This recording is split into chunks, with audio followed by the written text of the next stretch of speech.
I'm going to talk about Kenyan culture today, and I'll tell you a little bit about things.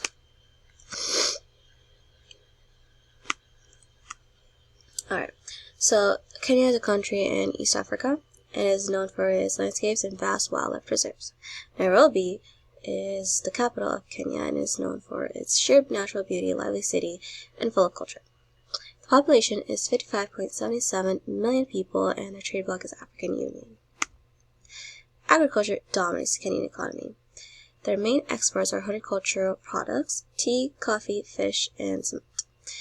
Kenya is the world's leading exporter of black tea and cut flowers. This is the Kenya's currency. It is called Kenyan shilling. So $1 is equal to 112.50 Kenyan shillings. This currency is the most stable currencies in East Africa. The GDP of Kenya in 2020 was $98.84 billion, and in 2019 it was $95.5 billion.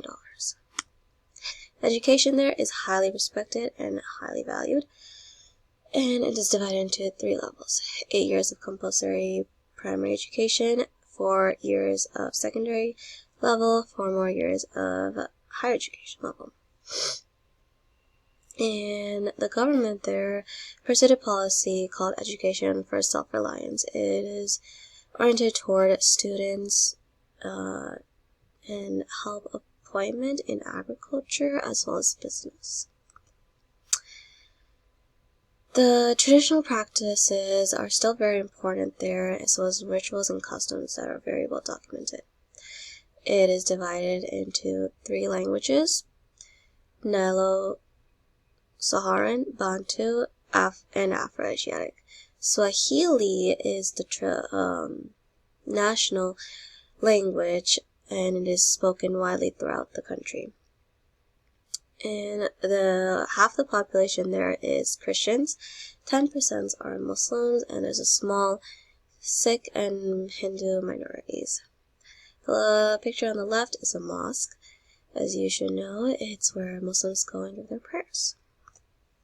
The food is inspired by Arab, British, and Indian influences. Top right is an ugali. It's made from corn, and it's served with spinach and kale. The left is a chapati. It's of Indian origin, and it's fried pita-like bread. The bottom right is a fish seafood, and it is eaten in most parts of the country, and it gives an important source of protein.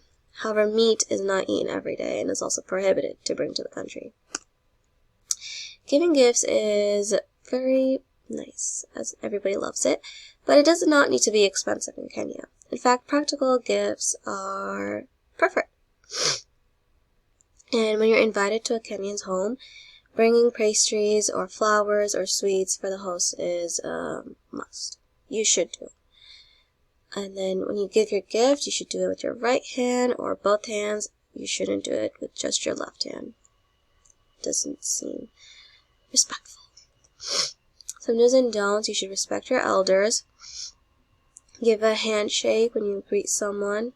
Dress properly, and you should ask permission before taking a picture of a stranger. Some don'ts: main one is public display of affection. It is frowned upon. So walking with your partner, totally okay, but a kiss on the cheek, it discomforts other people. And when you're offered food or drink, you should take it. You shouldn't say no to them. Soccer is the most important. It's not important. Soccer is the most played sport in Kenya, as well as basketball, soccer, and volleyball, which are also very popular. And Kenya's athletes are known for their dominance in distance running. The people of Kenya are group-oriented rather than individualistic. The word Harambee is from Bantu word, which means to pull together, and it defines people's approach in others' lives. The greetings are usually done with a handshake. Close ones are with a hug or even a kiss on the cheek. And when when you greet your elders, you greet with the right hand, and you put your other hand on their forearm. It shows a sign of respect. Their business culture is not direct or frank communication. It's done in a sensitive way. You should greet everyone in the room with a handshake and ask about their well-being. To rush a greeting is considered rude. So take your time to talk about their family, their business in general, and how they are. And you should also wait to be seated, as there may be a seating plan. Their negotiating style is a little different, so they feel if it's a little difficult for them to disagree with somebody, so you don't think everything's going well just because they're not challenging you. And yeah.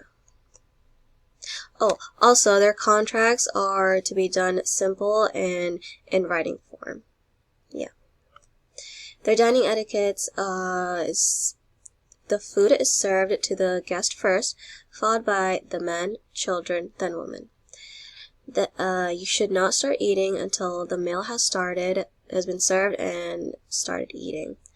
Beverages and drinks are not served by mealtime because it is considered impolite drinking and eating at the same time. Also, finishing your plate, entire plate, is considered polite, but it's not mandatory. In some countries, finishing your plate considers rude, but in Kenya, it's polite. But you don't have to. Thank you. That was my little presentation on Kenya. I hope you enjoyed it.